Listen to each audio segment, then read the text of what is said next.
एक भयावह स्थिति उत्पन्न हुई है गोड्डा शहर के लिए और जैसे ही मुझे सूचना मिली मैं तुरंत आज स्पॉट पे आया हूँ और जो प्रत्यक्षदर्शी द्वारा बातें जानकारी निकल के आई है ये काफ़ी चिंताजनक विषय इसलिए है क्योंकि 7 बजे शाम में अगर इस तरह की घटना घटेगी तो मुझे लगता है कि इससे बड़ा दुर्भाग्य गोड्डा के लिए और कुछ नहीं हो सकता है। मैं पुलिस से भी मांग करता हूँ, स्थानीय जनप्रतिनिधि से भी मांग करता हूँ कि त्वरित गति से जो भी कल्प्रिट है, दोषी है, उसको गिरफ्तारी हो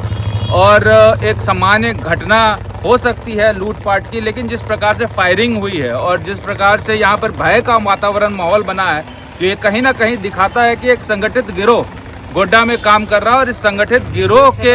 तोड़ने के लिए पुलिस प्रशासन क्या काम कर रही है, यहाँ के जनप्रतिनिधि क्या काम कर रहे हैं, ये काफ़ी चिंता का विषय आज की डेट में दिखने को मिल रहा है। जब तक मैं विधायक था एक सुरक्षा कवच की तरह मैं गोड्डा के साथ खड़ा था, लेकिन दुर्भाग्य कहिए कि आज इस तरह की घटना घटी है तो आने वाले समय में पुलिस क्या करेगी और यहाँ के जनप्रतिनिधि क्या करेंगे कि गोड्डा की जनता स्वयं अपनी सुरक्षा खुद करेगी, ये सबसे बड़ा सवाल गोड्डा शहर के लिए।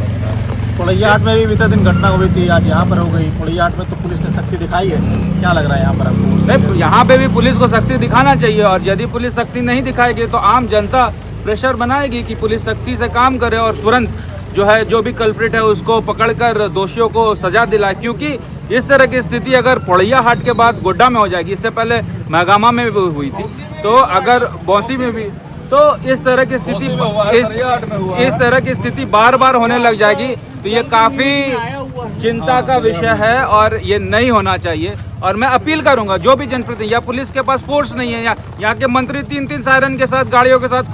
घूमते हैं, 16-16 सुरक्षा कर्मी उनके आगे पीछे करते हैं, तो वो 16 सुरक्षा कर्मी को क्षेत्र की जनता की सुरक्षा के लिए आप रखिए, डिप्यूट कीजिए, या पुलिस की कमी है तो आप एक्ट कीजिए। एक थानेदार के साथ एक सिपाही के साथ भी आप घूम सकते हैं, इसमें दिक्कत कहाँ है। लेकिन मुझे ऐसा लगता है कि आम जनता और यहाँ के व्यवसायिक वर्ग में एक आक्रोश है, एक भय का माहौल है, एक डर का माहौल है और इसीलिए मैं तुरंत आज यहाँ आया हूँ क्योंकि एकदम बीचों बीच, शहर के बीचों बीच यदि ऐसी घटना घटती है तो इससे बड़ी दुखद घटना और कुछ नहीं हो सकती गोड्डा के लिए। मैं हतप्रभ हूँ, यहाँ पे आश्चर्यचकित हूँ कि आखिर ये हो क्या रहा है। अभी तक क्या जानकारी मिली है, कितने राउंड गोली चली है और क्या कुछ लूटपाट हुई है? देखिए, जो मुझे सूचना मिली है कि 5 राउंड गोलियाँ चली है और 3 जो है नकाबपोश व्यक्ति आए थे बाइक से, अंदर छिनतई भी हुई है, 6-7 लाख की चोरी भी हुई है, ज्वेलरी की चोरी हुई है कि नहीं हो रही है तो आने वाले समय में पता चलेगा। पुलिस सत्यापन भी कर रही है। तमाम अटकलों के बाद मुझे अब ऐसा लग रहा है कि गोड्डा अपना भविष्य और अपनी सुरक्षा के लिए स्वयं खड़ा गोड्डा के जनता को होना पड़ेगा, क्योंकि गोड्डा की जनता को सुरक्षित रखने के लिए कोई आज प्रशासनिक स्तर पर हो या फिर पॉलिटिकल स्तर पर हो, लोग यहाँ पर नहीं दिख रहे हैं। ये सबसे बड़ा दुखद और सबसे बड़ा जो है गोड्डा के लिए भयावह स्थिति का माहौल उत्पन्न हुआ है। झारखंड इंटरपोल ने डेविल्स ग्रुप के बारे में बहुत कुछ लिखा है, क्या लगता है कि उसका भी हाथ हो सकता है इसमें? देखिए, अभी तो पुलिस को अपना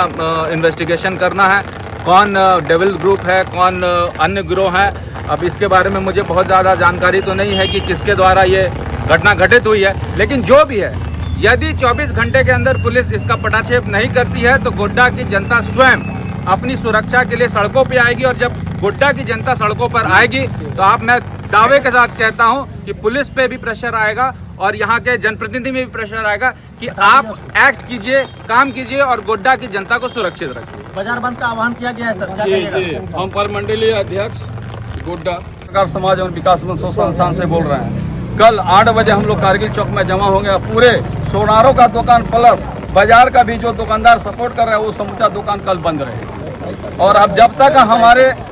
जो ज्वेलर्स में जो घटना घटी, ये अपराधी जब तक नहीं पकड़ा जाता है तब तक हम लोग अनशन पर बैठे रहेंगे। सर क्या कहिएगा? मुझे लगता है कि आज क्षेत्र की जनता सिर्फ स्वर्णकार समाज ही नहीं, आज जितने भी व्यवसायिक वर्ग के लोग हैं, यदि आप कल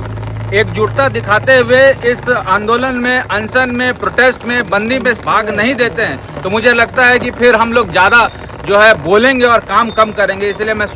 पूर्णतः जो है इनकी बात से सहमत हूँ। मैं परिचित भी हूँ, इनकी भी ज्वेलरी शॉप है। अब मान लीजिए कि कोई ज्वेलरी शॉप में इस तरह की भयावह स्थिति उत्पन्न होगी तो तो कल की डेट में ये भी अपना दुकान ठीक से नहीं खोल पाएंगे। कोई किराने का दुकान भी नहीं खोल पाएगा, किसी के गल्ला से पैसा छीन के ले लिया जाएगा और आप लोग, हम लोग और पत्रकार सिर्फ न्यूज़ बनाते रह जाएंगे, खबर चलाते रह जाएंगे, कोई कार्य नहीं होगा। इसलिए भारतीय जनता पार्टी का पूर्व विधायक प्रवक्ता होने के नाते मुझे ऐसा लगता है कि कल की जो बंदी और कल का जो धरना आप लोगों को नहीं है, पूर्णतः भारतीय जनता पार्टी का भी समर्थन इस पर रहेगा।